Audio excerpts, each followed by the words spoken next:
Hello friends, welcome back to our channel again. And आज की इस वीडियो रिव्यू करने वाला हूँ नेटफ्लिक्स की एक काफ़ी फेमस साइंस फिक्शन सीरीज़ स्नोपियर्सर के सीज़न 3 की।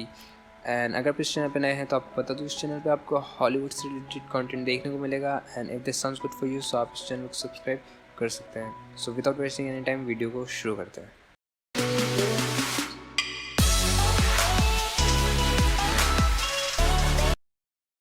बात करूँ स्नोपियर्सर सीज़न 3 की तो इसकी रिलीज़ डेट है 24 जून 2022। और बात करूँ इसके IMDb की तो सीरीज़ की IMDb है 7/10। रोटन पे सीरीज़ का स्कोर 75% है, जिससे कि आप अंदाज़ा लगा सकते हैं सीरीज़ कितनी अच्छी होने वाली है। सीज़न 3 की बात करने से पहले थोड़ा सा आपको रिकैप दे देता हूँ सीज़न 2 का। और अगर आपको इसकी डिटेल वीडियो देखनी है तो ऊपर आई बटन में आपको लिंक मिल जाएगा, और इसके अलावा लिंक डिस्क्रिप्शन में भी दे दूँगा, तो आप वहाँ से चेकआउट कर सकते हैं। सो सीज़न 1 के अंदर हमें दिखाया गया था कि किस तरीके से ये दुनिया टोटली ख़त्म हो चुकी है। बर्फ़ की जो लेयर है वो पूरी दुनिया के ऊपर जम चुकी है, और टेम्परेचर इतना नीचे गिर चुका है, 100-150 माइनस में जा चुका है कि लोग वहाँ पे सर्वाइव ही नहीं कर सकते। और इसी सर्वाइवल के लिए एक विल्फर्ड नाम का आदमी, जिसे एक नेगेटिव रोल प्ले करते हुए हमें सीरीज़ में देखते हैं, वो एक ट्रेन बनाता है जिससे कि लोग उसमें सर्वाइव कर सके। पर वो ट्रेन की एक बात होती है कि उसमें सिर्फ अमीर लोग ही जा सकते हैं, अमीर लोग ही उसमें सफ़र कर सकते हैं, उसकी टिकट खरीद के उसमें बैठ सकते हैं। पर गरीबों का क्या? उस वक्त जो कुछ गरीब लोग किस्मत वाले होते हैं वो किस्मत से इस ट्रेन के अंदर चढ़ जाते हैं, पर अगर फिर भी उनकी किस्मत नहीं होती, उनकी किस्मत एक तरीके से फूटी होती है, क्योंकि इस ट्रेन के अंदर उनके साथ इतना बदसलूकी की जाती है, इतना उनके ऊपर जुल्म किया जाता है कि आप सोच भी नहीं सकते। अगर आप उस सीन को देखेंगे तो आपको खुद को तरस आने लग जाएगा कि किस तरीके से दिखाया गया है। ट्रेन के अंदर जो गरीब लोग चढ़ते हैं उन्हें वहाँ के लोग टेल बुलाते हैं, और उनकी हालत इतनी ख़राब होती है कि उन्हें खाने के लिए भी कुछ नहीं मिलता है। यहाँ तक कि जितने भी काम होते हैं वो सारे उन गरीब लोगों से कराए जाते हैं, और अमीर लोग आराम से रहते हैं। इस सीज़न में हमें दिखाया गया था, और इसके अगले सीज़न के अंदर हमें दिखाया जाता है कि किस तरीके से उन गरीबों के साथ जब बदसलूकी की जाती है तो कुछ लोग उसके ख़िलाफ़ हो जाते हैं, और जो गरीब लोग हैं वो अपनी एक टीम बना लेते हैं, और उस टीम का लीडर होता है लेटन। लेटन को अगर आप नहीं जानते तो सीज़न 1 में ही बताया गया, और सीज़न 2 में भी दिखाया गया कि वो कितना स्मार्ट और एक हीरो टाइप रोल करता है इस पूरी सीरीज़ के अंदर।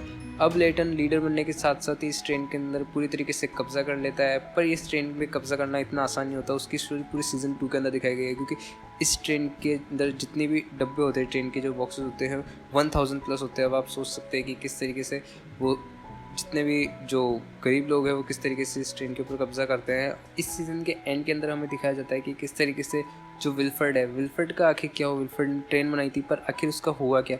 एक्चुअल में बताया जाता है कि जो ट्रेन टेक्नीशियन, जो ट्रेन असिस्टेंट होती है, वो विल्फर्ड के नाम पर सिर्फ लोगों को उल्लू बनाती, क्योंकि विल्फर्ड कभी इस ट्रेन में चढ़ा ही नहीं था। उसने विल्फर्ड को जब ट्रेन स्टार्ट हुई थी उससे पहले ट्रेन में विल्फर्ड को चढ़ने ही नहीं दिया था।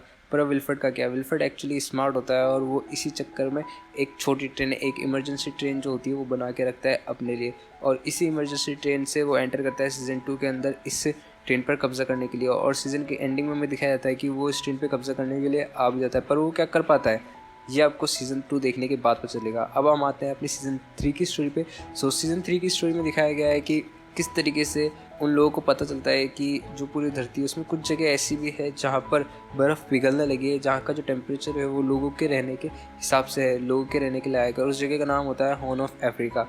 सो अब जैसे कि लेटन का इस ट्रेन पर राज होता है, तो वो सोचते हैं कि हमें वहाँ पर जाना चाहिए ताकि हम लोग सर्वाइव कर सकें, हम लोग बाहर की दुनिया को देख सकें। और इसी बीच कुछ लोगों का कहना ये भी होता है कि नहीं, वहाँ पे जाने का सिर्फ एक वे है, वन वे रोड है, वो अगर वहाँ पे जाएंगे तो सिर्फ जा सकते, वापस आ नहीं सकते। तो इसी बीच, इसी कश्मकश के बीच में लोगों से वोटिंग कराई जाती है, और जब लोगों की वोटिंग की जाती है तो उसमें लेटन जीत जाता है, और वो लोग फैसला लेते हैं कि हमें अब सीधा हॉर्न ऑफ अफ्रीका की तरफ जाना है ताकि हम सर्वाइव कर सकें। पर इसी बीच में एंट्री होती है हमारे विल्फर्ड की। विल्फर्ड और लेटन के बीच में काफ़ी बातचीत होती है। इस बातचीत में भी दिखाया जाता है कि जो विल्फर्ड है वो बताता है कि उनकी ट्रेन पे कब्जा करने से पहले उन्हें एक स्ट्रॉन्ग मैसेज मिला था जो किसी ह्यूमन द्वारा दिया हुआ ही होगा। पर इस बात पे लेटन यकीन नहीं करता है जब तक जो ट्रेन टेक्नीशियन है वो ये नहीं बताता कि हाँ ये सच कह रहा है। अब ये जो मैसेज है ये आखिर है किसका? अगर आपको याद हो तो सीज़न 2 के अंदर जो मेलेनी होती है वो अपने जो बाहर का टेम्परेचर होता है उसकी खोज के लिए बाहर निकल जाती है, और उससे सीज़न 2 में फिर उसके बाद दिखाया नहीं जाता है। पर आखिर उसका हुआ क्या, यहाँ पर उसी का जिक्र किया गया है। जैसे ट्रेन आगे चलती है तो उस जो फ्रीक्वेंसी होती है उस फ्रीक्वेंसी का पीछा करते करते वो लोग मेलेनी तक पहुंचते हैं और उस मेलेनी को ट्रेन में लेके आते हैं। मेलेनी टोटली सही सलामत होती है और उसे ही पता होता है कि धरती पे ऐसी जगह हैं जहाँ का टेम्परेचर कम हो रहा है। पर आखिर यहाँ पे होता क्या है, क्योंकि अब 3 लोग इस ट्रेन के अंदर है। एक विल्फर्ड जो कि चाहता है ट्रेन पर वापस से कब्जा करना, एक लेटन जो कि चाहता है कि अपनी पुरानी लाइफ को वापस से जिया जा सके, उस जगह पे जाकर टेम्परेचर नॉर्मल है और जीने लायक है, और तीसरी तरफ है मेलेनी जो कि चाहती है कि इन्हें ट्रेन से बाहर जाना ही नहीं चाहिए, क्योंकि अगर ये बाहर गए तो सब लोग मर सकते हैं। और इसी कश्मकश में सीज़न 3 चलता है। अभी सीज़न 3 कैसा है, मैं तो कहूँगा बिल्कुल अच्छा है, आपको ज़रूर से कंसिडर करना चाहिए। अगर आपको साइंस फिक्शन सीरीज़ देखना पसंद है और आपने सीज़न 1 और सीज़न 2 देखे तो सीज़न 3 देखे बिना तो आप रह नहीं सकते। अब इसके बाद का सीज़न 4 आएगा तो हाँ, मैं कह सकता हूँ कि सीज़न 4 भी आने वाला है, और सीज़न 4 से आने से पहले आप इन तीनों सीज़न को चेकआउट ज़रूर कर लीजिए। सीरीज़ काफ़ी अच्छी है, आपको काफ़ी ज़्यादा पसंद आने वाली है। सो बस इतना ही था इस वीडियो। अगर आपको वीडियो अच्छी लगी तो वीडियो को लाइक कर देना, चैनल सब्सक्राइब करना मत भूलना, and do check out the videos और the reviews. Thanks guys, thanks for watching.